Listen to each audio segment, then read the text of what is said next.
Bonjour, c'est Philippe Grégoire ici, votre coach Internet belge. Alors, est-ce que vous n'avez pas loupé la ruée vers l'or vers l'Internet? Est-ce que vous n'êtes pas arrivé trop tard? Est-ce que vous avez loupé le coche? Est-ce que vous avez loupé le bateau? C'est une question que j'entends très souvent. Toutes les personnes qui veulent se lancer sur l'Internet se demandent toujours, mais est-ce que je ne suis pas trop tard? Alors, j'ai commencé personnellement dans l'Internet en 1996, ça fait un bail, et depuis pratiquement ce moment-là, j'ai souvent entendu cette réflexion. Je vous dis ça pour replacer ça dans le temps, c'est-à-dire que déjà des personnes au début des années 2000 se demandaient si elles n'étaient pas arrivées trop tard parce qu'elles regardaient en arrière. Et c'est vrai que quand on regarde en arrière, on voit toujours les opportunités qu'il y a eu et qu'il n'y aura plus parce que le monde bouge vite et particulièrement le monde de l'Internet. Et c'est une erreur de regarder ça comme ça parce que si vous regardez en arrière à une certaine époque, vous voyez tout ce que vous n'avez pas eu, mais vous ne voyez pas en avant ce qui va se passer. Et donc je vais passer en revue un peu tout ce qui s'est passé, mais aussi ce qui est devant vous et que vous ne connaissez pas encore et que je connais déjà un petit peu parce que je regarde énormément ce qui se passe de l'autre côté de l'Atlantique et nous avons un retard énorme sur le marché anglo-saxon et ça veut dire que je vois toutes les opportunités qui se dessinent là-bas et qui se sont dessinées, qui n'existent même pas encore chez nous et dont vous allez donc pouvoir profiter. Mais repartons en arrière dans le temps, vous êtes au début des années 2000 et vous vous dites, est-ce que je n'ai pas loupé le coche? Pourquoi? Parce que vous regardez en arrière sur la fameuse bulle Internet, c'est-à-dire cette époque où des investisseurs investissaient des sommes folles dans des startups. Souvenez-vous, la fameuse startup dont on parle dans un des films, La vérité si je mens d'ailleurs, si mes souvenirs sont exacts, ça me fait sourire tellement je pense encore justement à la start-up. La façon dont ils en parlent dans ce film, c'est trop drôle. Et donc, en fait, c'est vrai qu'il y a eu des trucs complètement fous. J'ai vu trois jeunes qui étaient dans un bureau avec un ordinateur et une ligne de téléphone qui ont revendu un début de business qui était de l'accès à Internet gratuit, parce qu'à l'époque, on payait par ligne téléphonique des accès très chers, et eux voulaient faire un accès gratuit. Et ils n'avaient rien, il y avait juste un PC, un vague programme dessus, 2 lignes de téléphone, et ils ont vendu ça 3 millions d'euros à un investisseur italien complètement fou, je ne sais pas ce que le type en a fait. Des trucs comme ça, il y en a eu plein à la fin des années 2000, et des trucs beaucoup plus grands, des gens qui ont su lever des centaines de millions d'euros, bien que ce n'était pas des euros à l'époque, c'était en francs, parce qu'on était on était vers la fin des années 1990. Et donc, oui, il y a eu toutes ces choses-là, et donc les gens qui regardent en arrière se disent « Ah, j'ai loupé le coche ». Et pourtant, réfléchissez, à la fin des années 90, Google n'existait pas encore, Facebook n'existait pas encore, regardez les empires que c'est devenu aujourd'hui. Donc vous voyez déjà, cette réflexion est complètement tout à fait inappropriée. Alors ensuite, après, dans les années 2000, qu'est-ce qu'il y a eu? Il y a eu AdWords. AdWords a été une mine d'or pour les gens qui faisaient du business sur Internet à l'état pur, donc des marketeurs Internet. C'est ça qui m'intéresse ici. On est sur un site sur comment utiliser Internet pour gagner de l'argent. Et donc, vous venez avec des intentions bien précises qui sont celles d'essayer de gagner de l'argent. Et donc, je vous parle des outils utilisés pour purement gagner de l'argent. Je ne parle pas des outils utilisés pour promouvoir un business existant, etc. Bien que, si vous les utilisez à la façon dont les utilisent les marketeurs Internet, vous allez faire des étincelles. Si vous avez un business et que vous tombez sur ce site web, que vous voulez utiliser des informations pour aller beaucoup plus loin, je vous conseille de rester ici parce que les informations que je vous donne, elles vont vraiment propulser votre business très haut dans la stratosphère. Mais néanmoins, parlons vraiment marketing Internet, donc comment utiliser Internet pour gagner de l'argent.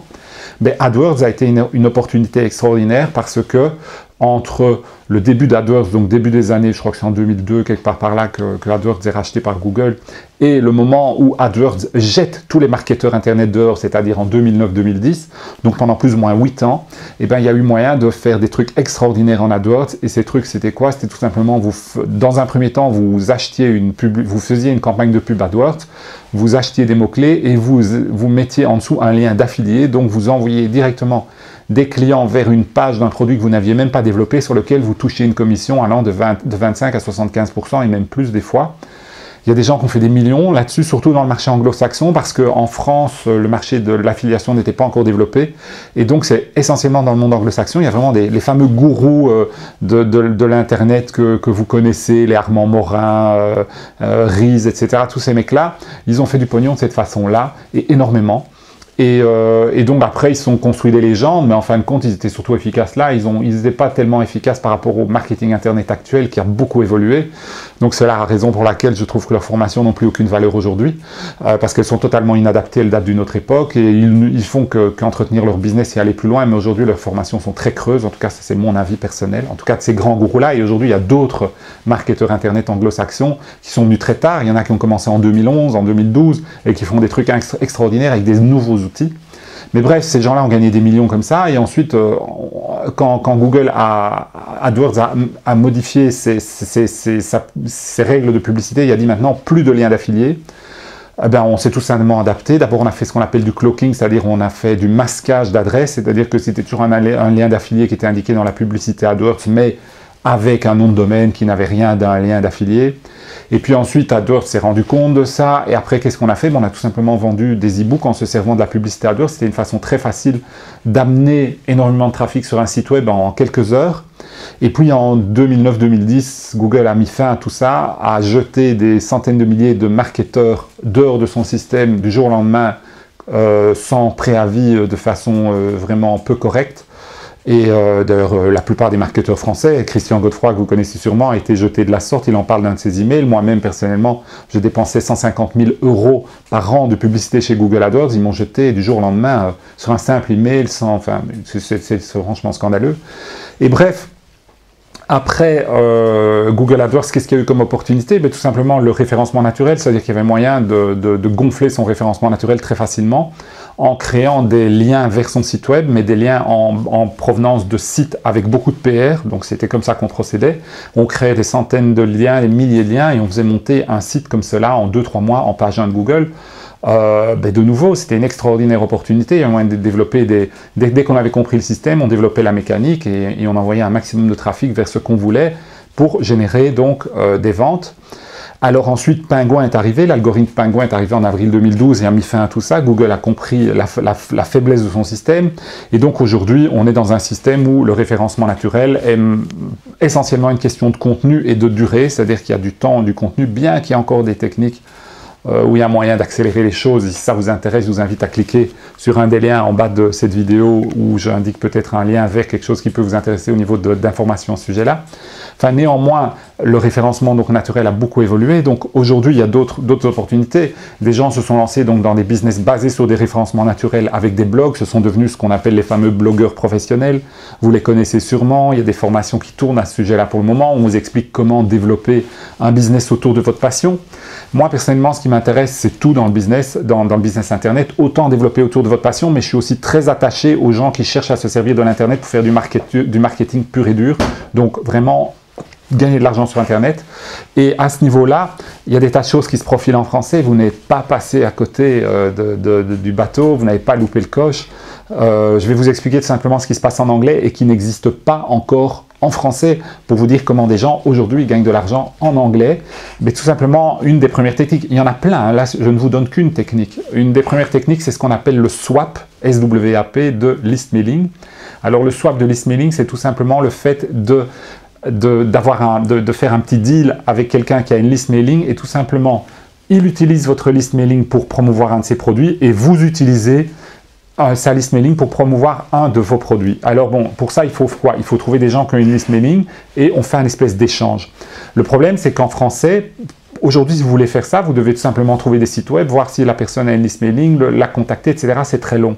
Mais en anglais, il existe déjà des plateformes d'échange sur lesquelles vous vous inscrivez, vous mettez votre secteur d'activité ou vos secteurs d'activité, vos list mailing, le nombre de personnes qu'il y a sur ces list mailing, et il y a des gens qui arrivent sur ces sites et qui disent, ben voilà, moi je cherche par exemple dans l'élevage pour chiens quelqu'un qui a des list mailing, j'ai une list mailing de 150 personnes, donc je vais chercher quelqu'un qui a plus ou moins le même nombre de personnes dans sa list mailing et vous échangez. Alors vous dites 150 personnes, c'est rien, mais réfléchissez, vous faites un swap, donc un échange avec cette personne, et là 150 personnes, vous avez 150 personnes, vous faites chacun une opération. Au terme de l'opération, vous allez grossir votre liste parce que le but, elle, en envoyant un email dans sa liste, c'est d'envoyer ces gens vers une page d'opt-in, comme on dit, donc une page où les gens vont s'inscrire, vous allez offrir un produit gratuit ou quelque chose comme ça pour provoquer une inscription, et sur 150 personnes, vous allez peut-être avoir 80 personnes qui vont vous s'inscrire dans votre liste. Donc avec une seule opération, vous serez passé de 150 à 230 personnes, vous aurez fait grossir votre liste de 50%. Et donc vous partez comme ça exponentiellement, c'est-à-dire que vous commencez tout petit avec 100 personnes, vous montez à 150, puis 225, etc. etc.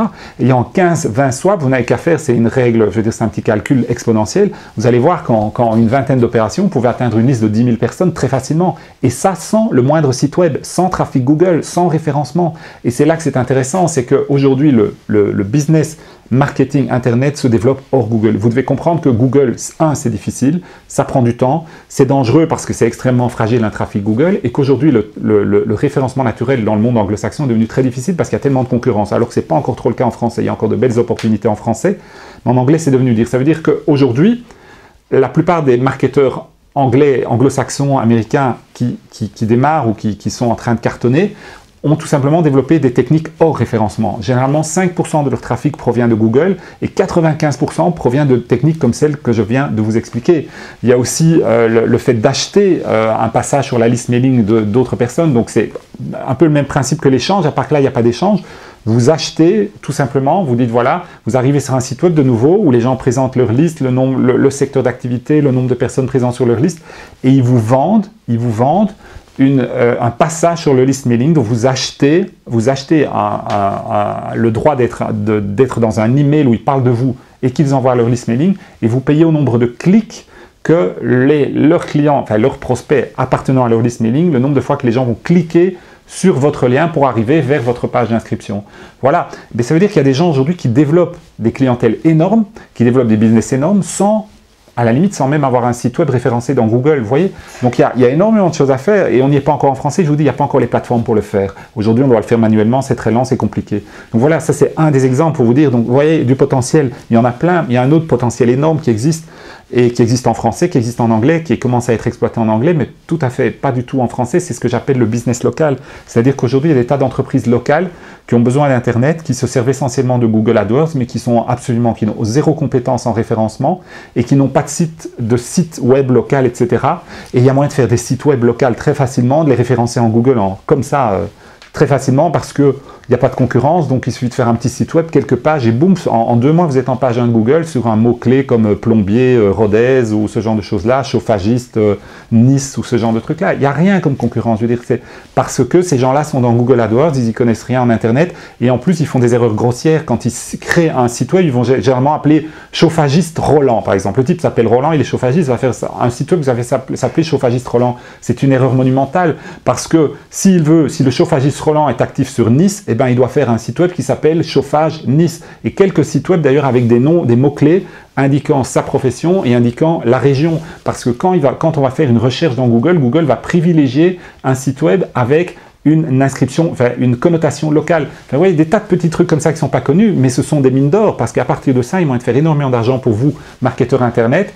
Je ne peux pas tout vous expliquer comment maintenant, comme ça, parce que on y passerait toute l'année, mais tout ça pour vous dire qu'il y a énormément de choses à faire, et que voilà, vous n'avez pas loupé le coche. Alors je vous invite peut-être à lire l'article en dessous de cette page, parce que mes articles sont souvent sur la même thématique que mes vidéos, mais ne sont pas toujours une transcription de la vidéo. Des fois, il y a d'autres informations dedans, donc regardez ça en vitesse.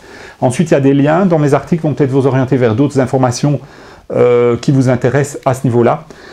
Si vous avez des questions, 2 solutions. Soit vous regardez cette vidéo en ce moment sur YouTube, dans ce cas, cliquez sur le lien au bas de cette vidéo pour vous rendre sur mon site web et là posez votre question dans les commentaires en dessous de l'article et de la vidéo.